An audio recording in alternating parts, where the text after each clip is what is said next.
Chapter 10. Halloween.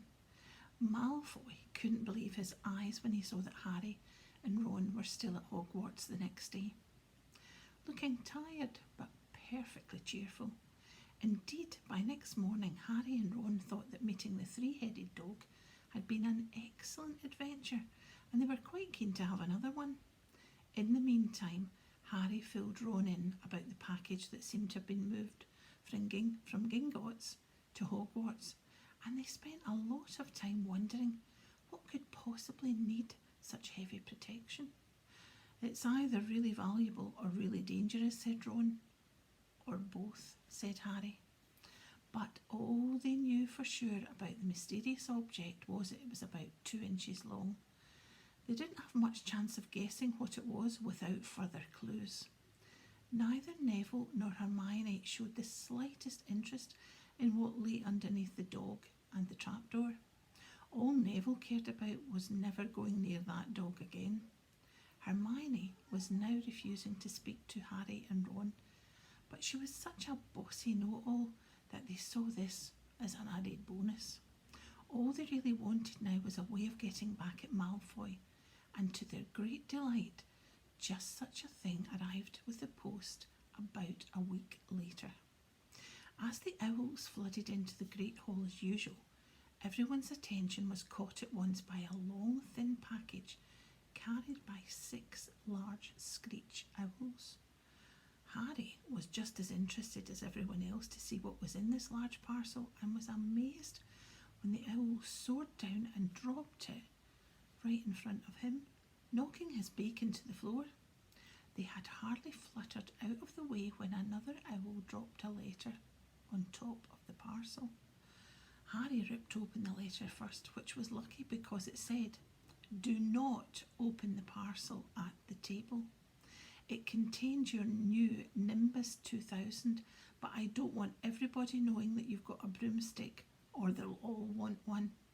Oliver Wood will meet you tonight on the Quidditch pitch at 7 o'clock for your first training session. Professor M. McGonagall." Harry had difficulty hiding his glee as he handed the note to Ron to read. "A Nimbus 2000, Ron moaned enviously. "I've never even touched one." They left the hall quickly, wanting to unwrap the broomstick in private before their first lesson. But halfway across the entrance hall, they found the way upstairs barred by Crabbe and Goyle. Malfoy seized the package from Harry and felt it. "That's a broomstick," he said, throwing it back to Harry with a mixture of jealousy and spite on his face. "You'll be for it this time, Potter. First years aren't allowed them." Ron couldn't resist it. "It's not just any old broomstick," he said. "It's a Nimbus 2000. What do you say you've got at home, Malfoy? A Comet 260? Ron grinned at Harry. "Comets look flashy, but they're not in the same league as the Nimbus." "What would you know about it, Weasley? You couldn't afford half the handle," Malfoy snapped back. "I suppose you and your brothers have to save up, twig by twig." Before Ron could answer, Professor Flitwick appeared at Malfoy's elbow. "Not arguing, I hope, boys," he squeaked. "Potter's been sent a broomstick, Professor," said Malfoy quickly. Yes, that's right," said Professor Flitwick, beaming at Harry. "Professor McGonagall told me all about the special circumstances, Potter. And what model is it?" "A Nimbus 2000, sir," said Harry, fighting not to laugh at the look of horror on Malfoy's face. "And it's really thanks to Malfoy here that I've got it," he added. Harry and Ron headed upstairs, smothering their laughter at Malfoy's obvious rage and confusion. "Well, it's true," Harry chortled as they reached the top of the marble staircase. "If he hadn't stolen Neville's Remembrall, I wouldn't be in the team." "So, I suppose you think that's a reward for breaking rules?" came an angry voice from behind them. Hermione was stomping up the stairs, looking disapprovingly at the package in Harry's hand. "I thought you weren't speaking to us," said Harry. "Yes, don't stop now," said Ron. "It's doing us so much good." Hermione marched away with her nose in the air. Harry had a lot of trouble keeping his mind on his lessons that day. It kept wandering up to the dormitory where his new broomstick was lying under his bed, or straying off to the Quidditch pitch where he'd be learning to play that night.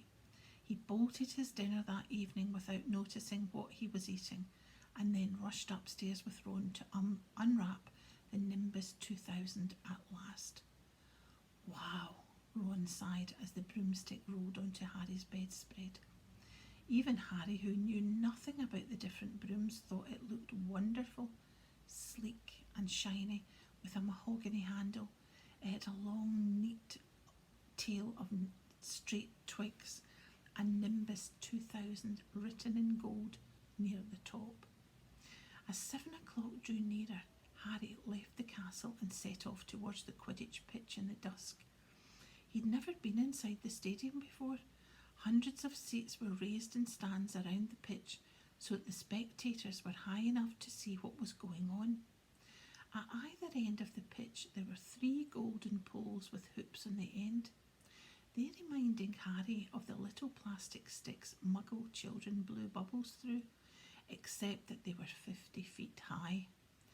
Too eager to fly again to wait for Wood, Harry mounted his broomstick and kicked off from the ground. What a feeling! He swooped in and out of the goalposts and then sped up and down the pitch.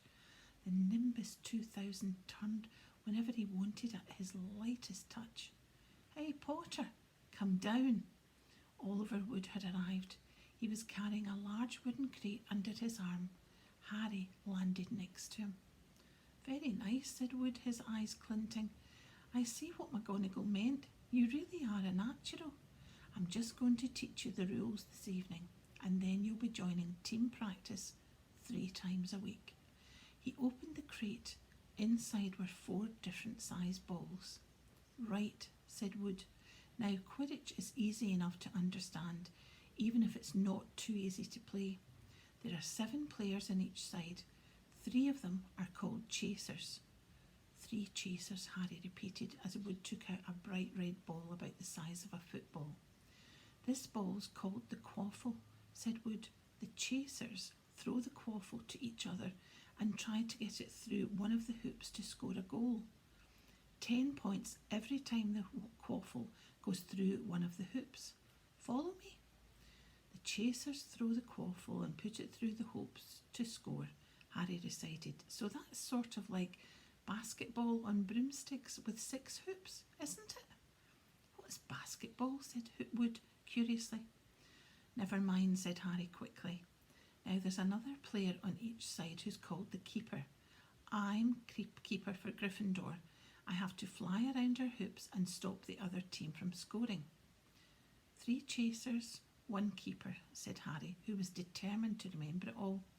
"And they play with the quaffle. OK, got that. So what are they for?"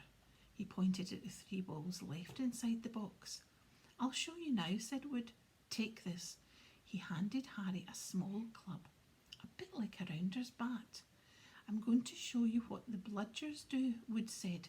"These 2 are the bludgers." He showed Harry 2 identical balls, jet black and slightly smaller than the red quaffle. Harry noticed that they seemed to be straining to escape the straps holding them inside the box. "Stand back," Wood warned Harry.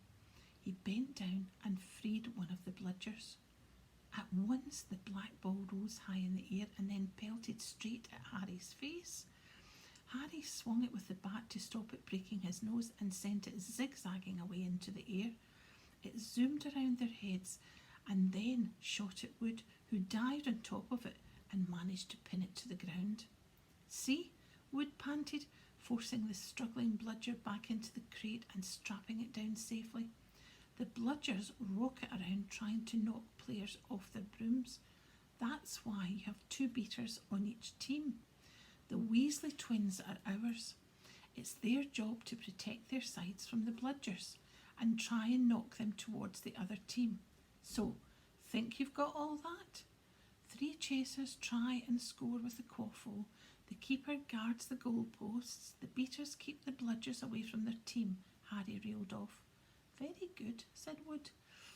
Have the bludgers ever killed anyone?" Harry asked, hoping he sounded offhand.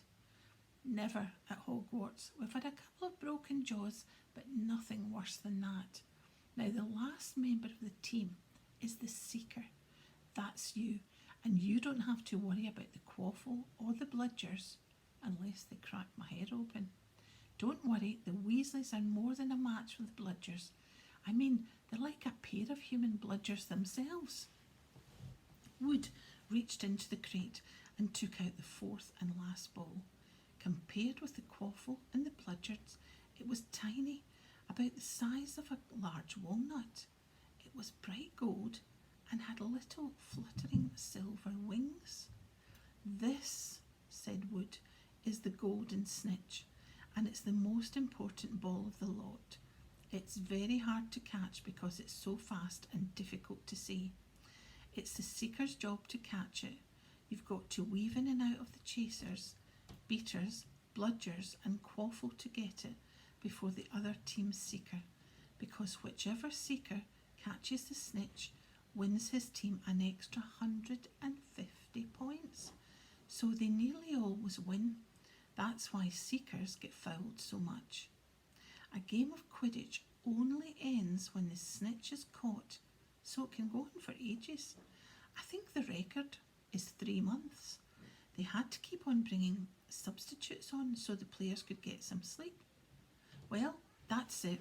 Any questions? Harry shook his head. He understood what he had to do all right. It was doing it that was going to be the problem. We won't practice with the snitch yet, said Wood, carefully shutting it back inside the crate. It's too dark. We might lose it. Let's try you out with a few of these. He pulled out a bag of ordinary golf balls from his pocket, and a few minutes later he and Harry were up in the air, Wood throwing the golf balls as hard as he could in every direction for Harry to catch. Harry didn't miss a single one, and Wood was delighted. After half an hour, night had really fallen, and they couldn't carry on. That Quidditch Cup will have our name on it this year, said Wood happily as they trudged back up to the castle. I wouldn't be surprised if you turn out to be better than Charlie Weasley, and he could have played for England if he hadn't gone off chasing dragons. Perhaps it was because he was now so busy, what with Quidditch practice 3 evenings a week on top of all his homework. But Harry could hardly believe when he realised he'd already been at Hogwarts for 2 months. The castle felt more like home than Privet Drive had ever done. His lessons too were becoming more and more interesting now that they had mastered the basics. On Halloween morning, they woke to the delicious smell of baking pumpkin wafting through the corridors. Even better, Professor Flitwick announced in charms that he thought they were ready to start making objects fly, something they'd all been dying to try since they'd seen him make Neville's toad zoom around the classroom. Professor Flitwick put the class into pairs to practice. Harry's partner was Seamus Finnegan, which was a relief because Neville had been trying to catch his eye. Ron, however, was to be working with Hermione Granger. It was hard to tell whether Ron or Hermione was angry about this. She hadn't spoken to either of them since the day Harry's broomstick had arrived.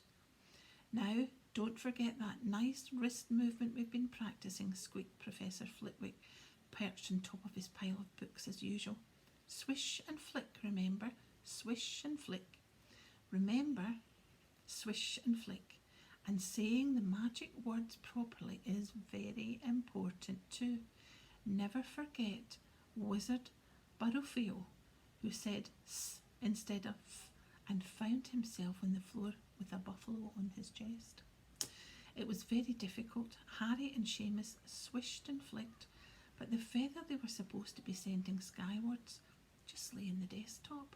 Seamus got so impatient that he prodded it with his wand and set fire to it. Harry had to put it out with his hat. Ron, at the next table, wasn't having much more luck. Wingardium Leviosa, he shouted, waving his long arms like a windmill. You're saying it wrong, Harry heard Hermione snap. It's Wingardium Leviosa, Make the gar nice and long. You do it then if you're so clever, Ron snarled. Hermione rolled up the sleeves of her gown, flicked her wand and said, Wingardium Leviosa. Their feather rose off the desk and hovered about 4 feet above their heads. Oh, well done, cried Professor Flitwick, clapping. Everyone see here, Miss Granger's done it. Ron was in a very bad temper by the end of the class. It's no wonder no one can stand her, he said to Harry as they pushed their way into the crowded corridor. She's a nightmare, honestly. Someone knocked Harry as they hurried past. It was Hermione. Harry caught a glimpse of her face and was startled to see that she was in tears. I think she heard you. So, said Ron, but he looked a bit uncomfortable. She must have noticed she's got no friends. Hermione didn't turn up for the next class and wasn't seen all afternoon. On their way down to the Great Hall for the Halloween feast, Harry and Ron overheard Parvati Patil telling her friend Lavender that Hermione was crying in the girls' toilets and wanted to be left alone. Ron looked still more awkward at this, but a moment later they had entered the Great Hall, where Halloween decorations put Hermione out of their minds. 1,000 live bats fluttered from the walls and ceiling, while 1,000 more swooped over the tables in low black clouds, making the candles in the pumpkins stutter.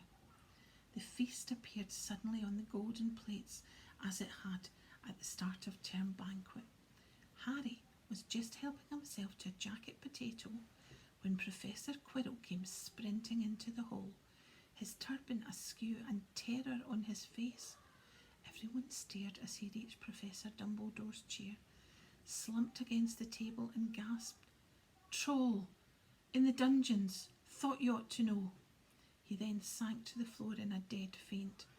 There was uproar. It took several purple firecrackers exploding from the end of Dumbledore's wand to bring silence. Prefects, he rumbled, lead your houses back to the dormitories immediately. Percy was in his element. Follow me, stick together, first years. No need to fear the troll if you follow my orders. Stay close behind now. Make way, first years coming through. Excuse me, I'm a prefect. How could a troll get in? Harry asked as he climbed the stairs. Don't ask me, they're supposed to be really stupid, said Ron. Maybe Peeves let it in for a Halloween joke. They passed different groups of people hurrying in different directions. As they jostled their way through a crowd of confused Hufflepuffs, Harry suddenly grabbed Ron's arm. I've just thought, Hermione, what about her? She doesn't know about the troll. Ron bit his lip. All right, he snapped, but Percy'd better not see us. Ducking down, they joined the Hufflepuffs going the other way, slipped down a deserted side corridor and hurried off towards the girls' toilets. They had just turned the corner when they heard quick footsteps behind them. Percy, hissed Ron, pulling Harry behind a large stone griffin. Peering around it, however, they saw not Percy, but Snape. He crossed the corridor and disappeared from view. What's he doing? Harry whispered. Why is he not down in the dungeons with the rest of the teachers? Search me. Quietly as possible, they crept along the next corridor after Snape's fading footsteps. He's heading for the 3rd floor, said Harry, but Ron held up his hand. Can you smell something? Harry sniffed and a foul stench reached his nostrils, a mixture of old socks and the kind of public toilet no one seems to clean. And then they heard it, a low grunting and the shuffling footfalls of gigantic feet. Ron pointed. At the end of the passage to the left, something huge was moving towards them. They shrank into the shadows and watched as it emerged into a patch of moonlight. It was a horrible sight. 12 feet tall, its skin was a dull granite grey, its great lumpy body like a boulder, with its small bald head perched on top like a coconut. It had short legs thick as tree trunks, with flat, horny feet. The smell coming from it was incredible. It was was holding a huge wooden club which dragged along the floor because its arms were so long. The troll stopped next to a doorway and peered inside. It waggled its long ears, making up its tiny mind, then slouched slowly into the room. The key's in the lock, Harry muttered. We could lock it in. Good idea, said Ron nervously. They edged towards the open door, mouths dry, praying the troll wasn't about to come out of it. With one great leap, Harry managed to grab the key, slam the door and lock it. Yes! Flushed with their victory, they started to run back up the passage, but as they reached the corner, they heard something that made their hearts stop. A high, petrified scream, and it was coming from the chamber they'd just locked up. Oh no, said Ron, pale as the bloody Baron. It's the girls' toilets, Harry gasped. Hermione, they both said together. It was the last thing they wanted to do, but what choice did they have? Wheeling around, they sprinted back to the door and turned the key, fumbling in their panic. Harry pulled the door open. They ran inside. Hermione Granger was shrinking against the wall opposite, looking as though she was about to faint. The troll was advancing on her, knocking the sinks off the walls as it went. Confuse it, Harry said desperately to Ron. Seizing a tap, he threw it as hard as he could against the wall. The troll stopped a few feet from Hermione. It lumbered around, blinking stupidly to see what had made the noise. Its mean little eyes saw Harry. It hesitated, then it made for him instead, lifting its club as it went. Oi, pea-brain! Yelled Ron from the other side of the chamber, and he threw a metal pipe at it. The troll didn't even seem to notice the pipe hitting its shoulder, but he heard the yell and paused again, turning its ugly snout towards Ron instead, giving Harry time to run around it. Come on, run, run! Harry yelled at Hermione, trying to pull her towards the door, but she couldn't move. She was still flat against the wall, her mouth opened with terror. The shouting and the echoes seemed to be driving the troll berserk. It roared again and started towards Ron, who was nearest and had no way to escape. Harry then did something that was both very brave and very stupid. He took a great running jump and managed to fasten his arms around the troll's neck from behind. The troll couldn't feel Harry hanging there, but even a troll will notice if you stick a long bit of wood up its nose, and Harry's wand had still been in his hand when he jumped. It had gone straight up one of the troll's nostrils. Howling with pain, the troll twisted and flailed its cub, with Harry clinging on for dear life. Any second the troll was going to rip him off or catch him a terrible blow with the club. Hermione had sunk to the floor in fright. Ron pulled out his own wand, not knowing what he was going to do when he heard himself cry the first spell that came into his head, Wingardium Leviosa. The club flew suddenly out of the troll's hand, rose high, high up into the air, turned slowly over, and dropped with a sickening crack onto its owner's head. The troll swayed on the spot and then fell flat in its face, with a thud that made the whole room tremble. Harry got to his feet. He was shaking and out of breath. Ron was standing there with his wand still raised, staring at what he had done. It was Hermione who spoke first. Is it dead? I don't think so, said Harry. I think it's just been knocked out. He bent down and pulled his wand out of the troll's nose. It was covered in what looked like lumpy grey glue. Ugh, troll bogies.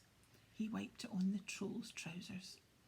A suddenly slamming and loud footsteps made the three of them look up. They hadn't realised what a racket they'd been making, but of course someone downstairs must have heard the crashes and the troll's roars. A moment later, Professor McGonagall had come bursting into the room, closely followed by Snape, with Quirrell bringing up the rear. Quirrell took one look at the troll, let out a faint whimper, and sat down quickly on a toilet, clutching his heart. Snape bent over the troll. Professor McGonagall was looking at Ron and Harry. Harry had never seen her look so angry. Her lips were white. Hopes of winning 50 points for Gryffindor faded quickly from Harry's mind. "What on earth were you thinking of?" said Professor McGonagall with cold fury in her voice. Harry looked at Ron, who was still standing with his wand in the air. "You're lucky you weren't killed. Why aren't you in your dormitory?" Snape gave Harry a swift, piercing look. Harry looked at the floor.